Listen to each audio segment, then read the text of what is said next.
जय हिंद दोस्तों, स्वागत है आपका अपने YouTube चैनल में। तो दोस्तों, अपन संविधान को पढ़ रहे थे, तो संविधान के क्रम में अपन ने देख लिया था संविधान सभा कि अपने देश के अंदर संविधान के अंदर एक संविधान सभा है जिसका किस प्रकार से निर्माण हुआ, उसमें कौन कौन से मेंबर थे, कहाँ से वो चुन के आए और किस प्रकार से कौन कौन सी उसमें समितियाँ थी, उनके प्रमुख कौन थे, इन सब चीज़ों को अपन ने लास्ट वीडियो में जाना था। आज अपन जानेंगे दोस्तों कि अपने भारतीय संविधान की कुछ विशेषताएं हैं जहाँ से अपने कंपटीशन एग्जाम में क्वेश्चन पूछे जाते हैं। कुछ इंपॉर्टेंट फैक्ट्स हैं, कुछ मुख्य बिंदु हैं, उनको जानेंगे और उनको याद रखने का प्रयास करेंगे। तो इसी क्रम में ये छोटा सा एक वीडियो लेके आया हूँ दोस्तों मैं। एक बार इसको देखिएगा, समझिएगा और याद रखने का प्रयास कीजिएगा। मैंने दोस्तों कुछ एक बिंदुओं को इसमें शामिल किया है। ये वही बिंदु हैं जो एग्जाम्स में पूछे जाते हैं, एक्स्ट्रा कोई भी जो बिंदु है उसको शामिल नहीं किया गया है। और इस वीडियो को समझना दोस्तों इसलिए ज़रूरी है क्योंकि इसके बाद अपन जो आगे वीडियो लेके आएंगे संविधान से संबंधित, अगर ये वीडियो अपने समझ में आ गया ढंग से, अपन ने इसको समझ लिया, तो आगे की वीडियो को अपन को समझने में आसानी होगी और अपन थोड़ा आसानी से उनको समझ पाएंगे। और मोस्टली अपन वहाँ पे जहाँ पे अपन एग्ज़ाम देते हैं, एग्जामिनेशन हॉल में अपन क्वेश्चन ज़्यादा अच्छे से सही कर पाएंगे और मैक्सिमम क्वेश्चन अटेम्प्ट कर पाएंगे। तो इसी टारगेट को लेके अपन आगे बढ़ते हैं। वीडियो पसंद आए तो लाइक, शेयर, सब्सक्राइब करना ना भूलिएगा। आइए दोस्तों देखते हैं। देखिए दोस्तों, भारतीय संविधान की कुछ विशेषताएं हैं, अपन थोड़ा सा इनको सीखेंगे और याद करने का प्रयास करेंगे। नंबर 1 विशेषता है दोस्तों, सबसे लंबा लिखित संविधान है। तो देखिए दोस्तों, अपना जो भारत का संविधान है वो सबसे लंबा लिखित संविधान है। अपन ने पहले भी काफ़ी बार पढ़ा है आप लोगों ने। तो ये सबसे लंबा है विश्व का और सब लिखित संविधान है। तो जो हमारे भूतपूर्व जो संविधान के ज्ञाता हुए थे, उन्होंने आपने को नॉलेज में है कि 2 वर्ष 11 माह 18 दिन लगे थे अपने संविधान का निर्माण होने में। तो उन्होंने इतने लंबा और लिखित संविधान का निर्माण किया। अब एक चीज़ याद रखनी है दोस्तों, सबसे लंबा और लिखित संविधान है। दूसरी चीज़ कई बार पूछी जाती है एग्जाम्स में कि अलिखित संविधान किस देश का है। तो दोस्तों इस छोटे से फैक्ट को याद रखना है। अलिखित जो संविधान है दोस्तों, ब्रिटेन का संविधान है, वो मौखिक संविधान है, वहाँ पे ओरल है। अब दूसरे पॉइंट को देखते हैं दोस्तों, आंतरिक व बाहरी स्रोत। तो देखिए दोस्तों, अपना जो संविधान है जो निर्माण किया गया उस समय उसमें कुछ एक बातें आंतरिक स्रोतों से ली गई और कुछ एक बातें बाहरी स्रोतों से ली गई। अब ये क्या थे आंतरिक स्रोत और क्या थे बाहरी स्रोत, ये थोड़ा समझिएगा। देखिए दोस्तों, क्योंकि दोस्तों अपन जानते हैं कि हमारे देश में ब्रिटिश राज था, तो कुछ एक जो अनुच्छेद है जो हमारे ब्रिटिश शासन से जो चले आ रहे हैं उन्हीं को उठा के भारतीय संविधान में शामिल कर दिया गया। तो उसको तो बोलते हैं दोस्तों आंतरिक स्रोत। और जो कुछ एक जो विशेषताएं हैं, जैसे कोई रूस से ली गई, कोई ऑस्ट्रेलिया से ली गई, कोई फ्रांस से ली गई, कोई अमेरिका से ली गई, इस प्रकार से जो अलग अलग देशों से जो कुछ एक मोटी मोटी विशेषताएं वो उठाकर अपने संविधान में शामिल की गई, उनको बोलते हैं दोस्तों बाहरी स्रोत। तो अपने संविधान में दोनों ही प्रकार की खूबियां हैं। कुछ एक विशेषताएं आंतरिक स्रोतों से ली गई, कुछ एक विशेषताएं बाहरी स्रोतों से ली गई। तो यहाँ पे दोस्तों एक क्वेश्चन पूछा जाता है एग्जाम में कि भारतीय संविधान में सबसे अधिक भारतीय संविधान के सबसे अधिक स्रोत किस भाग से लिए गए हैं। तो उसमें अपन आएगा दोस्तों भारत शासन अधिनियम से जो सबसे ज़्यादा बिंदु हैं वो भारत शासन अधिनियम 1935 से लिए गए हैं दोस्तों। तो ये क्वेश्चन आता है कई बार कि संविधान में सबसे ज़्यादा बिंदु कहाँ से सम्मिलित किए गए हैं। तो सबसे ज़्यादा जो बिंदु है दोस्तों वो भारत शासन अधिनियम 1935 जो था उससे सबसे लगभग जो संविधान में अनुच्छेद है दोस्तों, अपन जानते हैं कि 395 जो अपने अनुच्छेद हैं और प्रारंभ में और 22 जो संविधान के भाग और 8 जो प्रारंभ में अनुसूचियाँ थी, वर्तमान में 4 और बढ़ के वर्तमान में 12 जो हो चुकी हैं दोस्तों। तो इसमें से जो 395 अनुच्छेदों में से लगभग 200 के आसपास जो अनुच्छेद है दोस्तों वो भारत शासन अधिनियम से ही लिए गए हैं। तो आप समझ सकते हो कि कितना मोटा पार्ट भारत शासन अधिनियम से लेकर अपने संविधान में शामिल किया गया है। तो अपन मोटे तौर पे कह सकते हैं कि ज़्यादातर जो हिस्सा है वो भारत शासन अधिनियम 1935 से लिया गया है और अपन उनको आंतरिक स्रोत के अंदर रखते हैं। तो यहाँ से अपन ने समझा कि क्या आंतरिक स्रोत होते हैं और क्या बाहरी स्रोत होते हैं दोस्तों। अब अगली विशेषता दोस्तों लेते हैं अपन, नम्यता व अनम्यता का मिश्रण। देखिए दोस्तों, नम्यता या अनम्यता को अपन सरल शब्दों में कह सकते हैं लचीलापन व कठोरतापन। तो दोस्तों अपने जो भारतीय संविधान है इसमें दोनों ही प्रकार की खूबियां हैं। अपना संविधान लचीला भी है और कठोर भी है। अब किस प्रकार से दोस्तों लचीला है, किस प्रकार से कठोर है, समझने का प्रयास कीजिएगा। देखिए दोस्तों, अपने भारतीय संविधान के अंतर जो संसद है दोस्तों, वो संसद 2/3 बहुमत पारित करके संविधान के अंदर कोई भी संशोधन कर सकती है। तो ये चीज़ जो है दोस्तों, जो वो लचीलेपन को दर्शाती है। लेकिन दोस्तों इसी के साथ इसके अंदर एक खूबी और भी है कि ये 2/3 बहुमत तो पारित होना ही चाहिए, लेकिन उसको आधे से ज़्यादा राज्यों की सहमति भी लेनी पड़ती है संसद को। तो ये जो चीज़ है कि आधे से ज़्यादा राज्य पता नहीं उस चीज़ के ऊपर जो संसद पारित करे वो सहमति दें या नहीं दें। अगर वो सहमति देते हैं तो ही फिर वो संशोधन हो सकता है। तो ये चीज़ जो है दोस्तों, वो इसके कठोरतापन को दर्शाता है कि 2/3 बहुमत तो संसद पारित कर दे, लेकिन उसके बाद आधे से ज़्यादा राज्यों की उसको सहमति भी लेनी पड़ती है। अगर वो सहमति दर्शाते हैं तो ही वो संविधान के अंदर अपने संशोधन कर सकते हैं। तो ये दोस्तों नम्यता व अनम्यता या सरल शब्दों में कहें लचीलेपन व कठोरतापन को भी अब की विशेषता भी दोस्तों अपने संविधान के अंदर शामिल है। इसके साथ ही दोस्तों अपन देखते हैं एकल नागरिकता।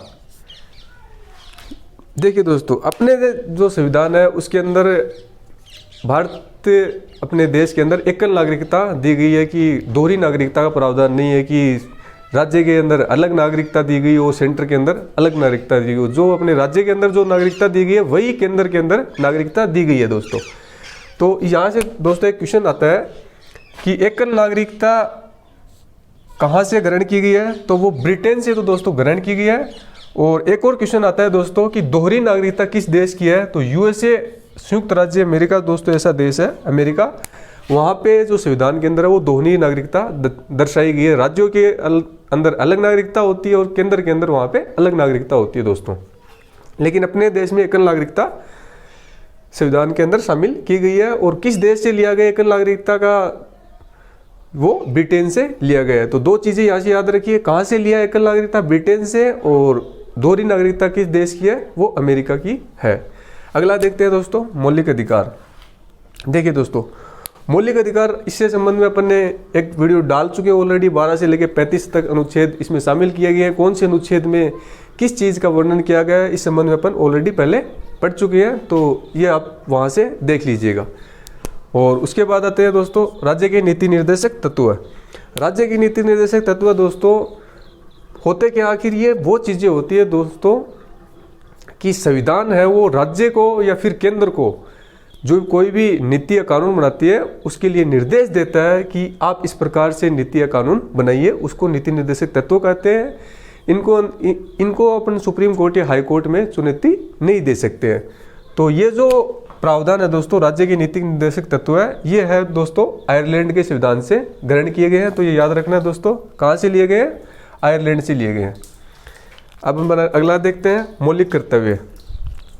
चूँकि दोस्तों जब अपना संविधान प्रारंभ में बनकर तैयार हुआ था उस समय संविधान के अंदर मौलिक जो कर्तव्य है इनको शामिल नहीं किया गया था। 42वें संविधान संशोधन 1976 में मौलिक कर्तव्यों को शामिल किया गया संविधान के अंदर। और किस समिति की सिफारिश पर शामिल किया गया दोस्तों, स्वर्ण सिंह समिति थी। इस समिति की सिफारिश पर मौलिक कर्तव्यों को शामिल किया गया था। और मौलिक कर्तव्य किस देश के संविधान से लिए गए, ये रूस के संविधान से लिए गए। यहाँ से 3 बातें याद रखनी है दोस्तों। मौलिक कर्तव्यों को कब शामिल किया गया, 42वां संशोधन 1976 के द्वारा शामिल किया गया। किस समिति की सिफारिश पे, स्वर्ण सिंह समिति की सिफारिश पे शामिल किया गया। और किस देश से लिए गए हैं, ये रूस जो देश है उसके संविधान से उठा के अपने संविधान में इनको शामिल किया गया दोस्तों। अब अगला देखते हैं दोस्तों सार्वभौमिक मताधिकार। सार्वभौमिक मताधिकार दोस्तों आखिर ये होता क्या है, इसके अंदर समझिएगा दोस्तों, मतलब भारत के सभी नागरिकों को एकजुट होकर वोट डालने का अधिकार है। इसका मतलब ये है दोस्तों, मतलब हर नागरिक को वोट डालने का अधिकार है। तो इसके अंदर जो आयु का जो क्राइटेरिया था वो दोस्तों पहले जब अपना संविधान बनकर तैयार हुआ था उस समय आयु का जो क्राइटेरिया था वो 21 वर्ष था। लेकिन 61वें संविधान संशोधन के द्वारा आयु का जो वोट डालने की जो आयु है वो 21 से घटाकर 18 वर्ष कर दी गई। तो ये दोस्तों काफ़ी एग्जाम में पूछा जाता है कि आयु का प्रावधान 21 से घटाकर 18 किस संविधान संशोधन के तहत किया गया, 61वें संविधान संशोधन के तहत किया गया था। इसको दोस्तों याद रखना है।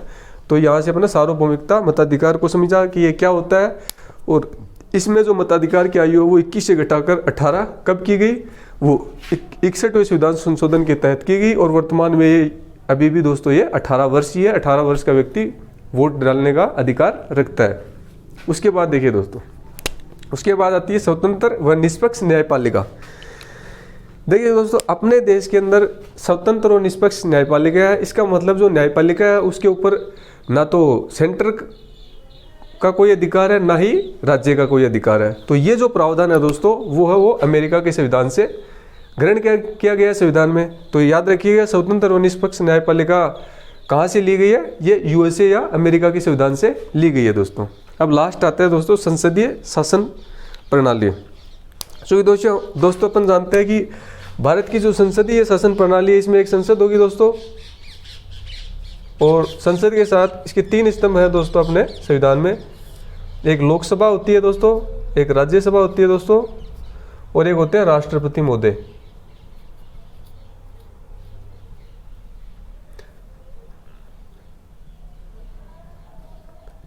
इन तीनों को ही दोस्तों अपन बारी बारी से, संसद को, लोकसभा को, राज्यसभा को और राष्ट्रपति को, इनको बारी बारी से अपन आगे के वीडियो में देखेंगे कि किस प्रकार से इनके कुछ कर्तव्य है, किस प्रकार से इनका निर्वाचन होता है, किस प्रकार से ये कार्य करते हैं।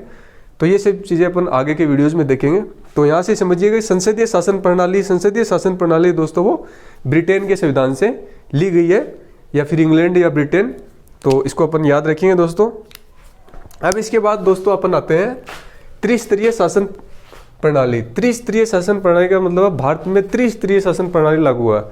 भारत दोस्तों दुनिया का एकमात्र ऐसा देश है जिसके अंदर त्रिस्तरीय शासन प्रणाली लागू है। त्रिस्तरीय का मतलब क्या है दोस्तों, कि केंद्र में शासन प्रणाली होगी, राज्य में शासन प्रणाली होगी, और स्थानीय क्षेत्र में शासन प्रणाली होगी, या स्थानीय स्वशासन जिसको बोलते हैं, जैसे नगर पालिका, नगर या फिर ग्राम पंचायत, ये है स्थानीय स्वशासन के अंतर्गत आते हैं।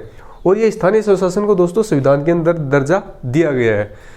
अगर आपने कहीं पढ़ा हो तो आपने सुना होगा कि 73वें व 74वें संविधान संशोधन के तहत, 73वें संविधान संशोधन के तहत नगर पालिका को, और 74वें संविधान संशोधन के तहत पंचायत समिति को संविधान में दर्जा प्राप्त है। तो इसी प्रकार ये त्रिस्तरीय शासन प्रणाली, भारत एकमात्र ऐसा राज्य है जहाँ पर त्रिस्तरीय शासन प्रणाली लागू है दोस्तों। अब देखिए दोस्तों, अपन देखते हैं पंथ निरपेक्षता। संविधान के अंदर ये भी एक विशेषता है दोस्तों कि पंथ निरपेक्षता। पंथ निरपेक्षता का क्या मतलब है दोस्तों, पंथ निरपेक्षता से आशय है कि अपना जो राष्ट्र भारत है उसका कोई विशेष धर्म नहीं होगा, उसका कोई धर्म नहीं होगा।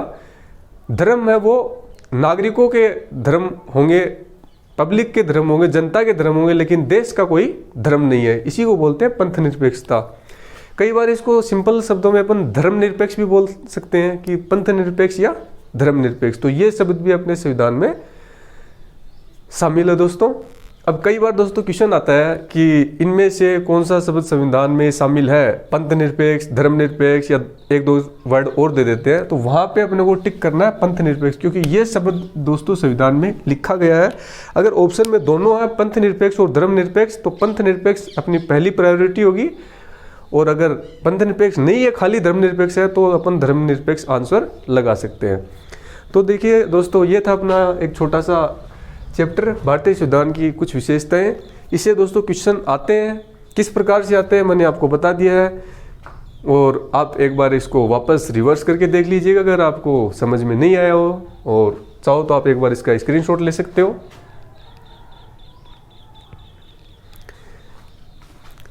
ओके दोस्तों, थैंक यू। बने रहिएगा, जुड़े रहिएगा अपने चैनल के साथ, और कंटिन्यू लगातार अपनी स्टडी करते रहिएगा। सफलता आपको जरूर मिलेगी। धन्यवाद।